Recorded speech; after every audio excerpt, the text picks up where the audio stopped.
নমস্কাৰ মাৰ্কেটত basic concept শিকাব বিচাৰিছো মাৰ্কেটত ৰেজিস্ট্যান্স কেনেকৈ আমি কি হিচাপত চাম আৰু সাপোৰ্ট আমি কি হিচাপত চাম বা আমি কিয় নিজৰ ট্ৰেডটো লবলৈ যাওঁতে অসুবিধাৰ সন্মুখীন হয় আজি একেবাৰে ন্যূনতম জ্ঞানৰ প্ৰথমটো বিষয় শিকাব বিচাৰিছো প্ৰথম কথা এটো আপোনালোকে দেখিছে এই তিনডাল মই লাইন পাই থৈছো এটো কয় ৰেজিস্ট্যান্স এটো কয় সাপোৰ্ট আৰু এটো কয় কি বুলি ক'ব ৰেজিস্ট্যান্স ক্লিয়াৰ ওকে আপোনালোকে সক এই জায়গাডখৰ পৰা মাৰ্কেটটো তললৈ আহিলে তাৰ পৰা মাৰ্কেটটো ওপৰলৈ উঠিলে দ্যাট মিন্স এটো সাপোৰ্ট হ'ব তাৰ পিছতে মাৰ্কেটখন ব্ৰেকডাউন কৰিলে ইয়াতে প্ৰবলেমটো ইয়াতে আছে এতিয়া প্ৰবলেমটো ক'ত আছে যে এই সাপোৰ্টটো ব্ৰেকডাউন কৰি তললৈ গুচি আহিলে ঠিকই আছে কিন্তু এই যেটো সাপোর্ট আহিলে নেক্সট যেটো সাপোর্ট এই নেক্সট সাপোর্টটো কি হ'ল নেক্সট সাপোর্টটো ওপৰলৈ গুচি গ'ল ক্লিয়াৰ এটো ওপৰলৈ যেনেকৈ গৈছিলে ক্লিয়াৰ হ'ল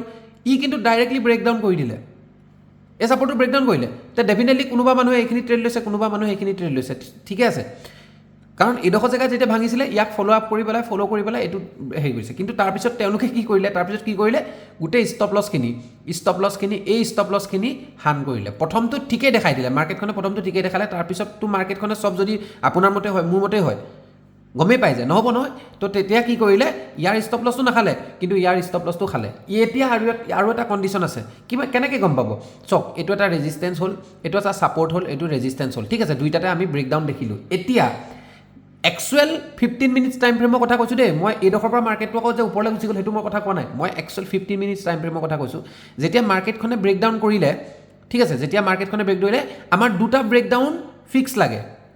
ধৰি লওক এটো এটা সাপোৰ্ট বহুতে কি ভাবে সাপোৰ্ট ব্ৰেকডাউন কৰিলে নেগেটিভ ডেফিনেটলি নেগেটিভ হয় কিন্তু এটা ব্ৰেকডাউন কৰিলে আমি অফিচিয়ালি বিয়াৰিশ বুলি নকওঁ ঠিক আছে সাপোৰ্ট প্ৰথমটো যেতিয়া সাপোৰ্ট জনটো ব্ৰেকডাউন দিয়ে সাপোৰ্ট জনটো যেতিয়া ব্ৰেকডাউন দিয়ে এটুক আমি অফিচিয়ালি কেতিয়াও বিয়াৰিশ বুলি নকওঁ আমি অফিচিয়ালি বিয়াৰিশ বুলি কেতিয়া কম যেতিয়া এই জায়গাডখৰ পৰা মাৰ্কেট ওপৰলৈ উঠি যাব এডখৰ ব্ৰেকডাউন কৰিলে অৰ্থাৎ এটা সাপোৰ্ট ব্ৰেক কৰিলে নেক্সট সাপোৰ্টটো ব্ৰেক কৰিলে গতিকে আমি স্ক্যাল্পিং বুলি কয় যেটো ইমান পইণ্ট খোৱা 10 পইণ্ট খোৱা 20 পইণ্ট খোৱা স্ক্যাল্পিং বুলি নকয় দেই 10 পইণ্ট 20 পইণ্ট কোটি টকা থাকিব লাগিব হেতু 10 পইণ্ট কিন্তু হেবোৰৰ কোনো পেশেন্সও নাই সাকসেসও নহয় লস ৰেশিও হে বেছি হেবোৰৰ গতিকে প্ৰথম support breakdown next support breakdown মানে প্ৰথম প্ৰাৰম্ভিক support breakdown second two breakdown এই দুটা যেতিয়া ব্ৰেকডাউন হ'ব তেতিয়াহে আমি গম পাম যে মাৰ্কেটখন বিয়াৰিশ হ'ব অৰ্থাৎ এই যেটো নেক্সট যেটো সাপোৰ্ট লেভেল লাগে মাৰ্কেটখন ফ্ৰীনেস আছে ফ্ৰী হৈ আছে এডখৰ জায়গালৈকে আহিব কিন্তু কোনডখৰ জায়গাৰ পৰা আহিব এটো মেইন বস্তু কোন দেখা জায়গাৰ পৰা আহিব যেটো মেইন সাপোৰ্ট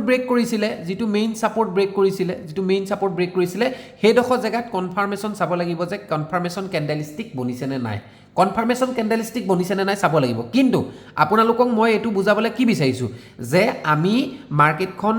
উপৰ তললৈ যাবলৈ আমাৰ কোনটো কন্ডিশন লাগে আমি বহুতে ভাবো সাপোৰ্ট ব্ৰেকডাউন কৰিলে নহয় আমি ৰিটেষ্ট কৰোতে ট্ৰেড ল'ম হেতু নহয় এটা বহুতে এডখৰ ৰিটেষ্ট কৰোতে ট্ৰেড ল'লে কিন্তু আকৌ ষ্টপ লছ খিনি খালে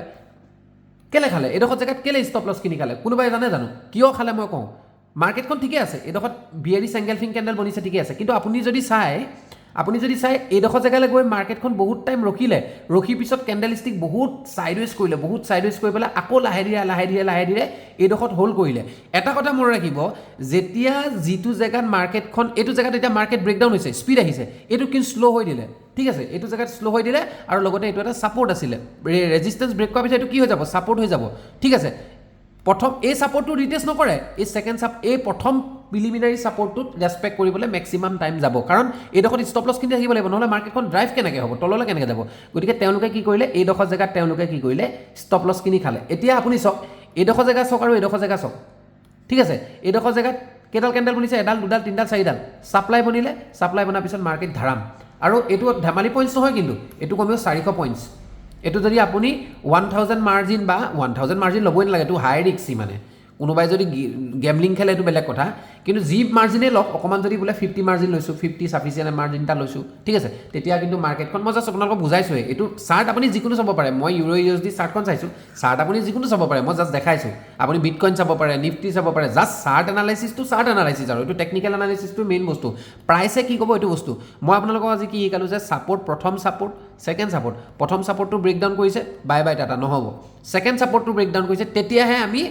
ফাৰ্স্ট সাপোৰ্টটোক ৰেসপেক্ট কৰানি আমি চাব লাগিব ফাৰ্স্ট সাপোৰ্টটোক ৰেসপেক্ট কৰানি আৰু অকল ইয়াত মই আপোনালোকক এটো দেখাব বিচাৰিছো যে অফিচিয়ালি বিয়াৰিশ কেতিয়া হ'ব ইন্ট্ৰাডেত যেতিয়া দুটা সাপোৰ্ট কন্টিনিউ ব্ৰেক হ'ব তেতিয়া আমি চাম যে মাৰ্কেটখন বিয়াৰিছ হৈছে এইটো ক'ব যোৱা নাই যে ট্ৰেড ল'ব ট্ৰেড লোৱাটো এটা ডিফাৰেঞ্চ কথা এইটো বেলেগ এটা কথা কিন্তু বহুতে নাজানে বহুতে ছাপৰ্ট ব্ৰেক কৰিলে ব্ৰেকডাউন কৰিব কিন্তু কণ্টিনিউ ছাপৰ্ট দুটা ব্ৰেকডাউন কৰিব লাগিব with full strong body candle breakdown কৰিব লাগিব ঠিক আছে ইয়াত ষ্ট্ৰং বডি মানে কেণ্ডেল কি কৰিলে ব্ৰেকআউট কৰিলে এতিয়া আপুনি যদি চাব বিচাৰে তাতে ক'ত প্ৰব্লেম হয় এইটো এটা মই এতিয়া নতুনকৈ দেখাইছোঁ এইটো এটা লাইভত চলি আছে এইটো এটা ৰেজিষ্টেঞ্চ ক্লিয়াৰ ৰেজিষ্টেঞ্চ তললৈ আহিলে ওপৰলৈ গ'ল জানো এইটো ব্ৰেক কোনডোখৰত কৰিছে এই জোনটো ব্ৰেক কোনডোখৰত কৰিলে যদি সমানে জানো এইডোখৰত কৰিলে নকৰিলে ইয়াত কৰিলে চবতকৈ ডাঙৰ প্ৰব্লেমটো ক'ত হৈ গুচি গ'ল এতিয়া এই ৰেজিষ্টেঞ্চটো ব্ৰেক কৰিলে মই বুজি পালোঁ এই ৰেজিষ্টেঞ্চটো ব্ৰেক কৰি দিলে বুজি পালোঁ ই ব্ৰেক কৰিলে ই আকৌ তললৈ গুচি আহিলে চব আকৌ কি কৰিব লাগিব এই ৰেজিষ্টেঞ্চটো ব্ৰেক কৰিলে নহয় মই এক্সাম্পল দেখাইছোঁ এই ৰেজিষ্টেঞ্চটো ব্ৰেক কৰিলে নহয় এই নেক্সট ৰেজিষ্টেঞ্চটো আকৌ মাৰ্কেটখনে ব্ৰেকআউট কৰিব লাগিব তেতিয়া আমি চাম ক'ত আমাৰ প্ৰপাৰ এণ্ট্ৰি এক্সিট এই বস্তুবোৰ বনিব কিন্তু অফিচিয়েলি বস্তুটো যদি আপুনি ক্লিয়াৰ নহয় যে বিয়াৰিছ বুলিছেই চাম নে বিয়াৰিছেই চাম ঠিক আছে এইটো যদি আপোনালোকে গম নাপায় মাৰ্কেটত কেতিয়াও প্ৰফিটেবল ট্ৰেডাৰ হ'ব নোৱাৰে এতিয়া বহুতে কি কৰিলে বহুতে মই নজনাখিনিয়ে কি কৰিছে এই ছাপৰ্টটো একদম ষ্ট্ৰং কেণ্ডেল দি ব্ৰেকআউট কৰি দিলে এডাল কেণ্ডেল থৈলে দুডাল কেণ্ডেলো ক্লোজ কৰিলে দুডাল কেণ্ডেল ওপৰত ক্লোজ কৰিলে তাৰ ঠিক আছে তলত অকণমান ষ্টপ লছ লগাইছে এইডোখৰ জেগাত ষ্টপ লছ লগালে গোটেই সোপা ষ্টপ লছ খালে নাই ক্লিয়াৰ চ' এইটোৱে আছিলে ভিডিঅ' ডেট মিনছ মই এইটো ক'ব বিচাৰিছোঁ যেতিয়া আপুনি বোলে মাৰ্কেটত বিয়াৰিছ লৈছে ডেট মিনছ দুটা ছাপৰ্ট ব্ৰেক কৰিব লাগিব তেতিয়া অফিচিয়েলি বিয়াৰিছ দুটা ৰেজিষ্টেঞ্চ ব্ৰেক কৰিব লাগিব এইটো ৰেজিষ্টেঞ্চ বোলে এইটো ৰেজিষ্টেঞ্চ এই দুটা ৰেজিষ্টেঞ্চ ব্ৰেক কৰিব লাগিব তাৰপিছত আমি এই বস্তুটো চাব লাগিব কিন্তু এইটো বস্তু আকৌ এণ্ট্ৰি এক্সিটৰ কথা কোৱা নাই মই কৈছোঁ যে চেণ্টিমেণ্টটো কেনেকৈ চাব জানিব চেণ্টিমেণ্টে যদি চাব নাজানে তেতিয়া আপোনাৰ প্ৰতিটো ট্ৰেডেই লোকচানৰ সন্মুখীন হ'ব ঠিক আছে অফিচিয়েলি বস্তুটো যদি চাব নাজানে কাম নিদিব ধন্যবাদ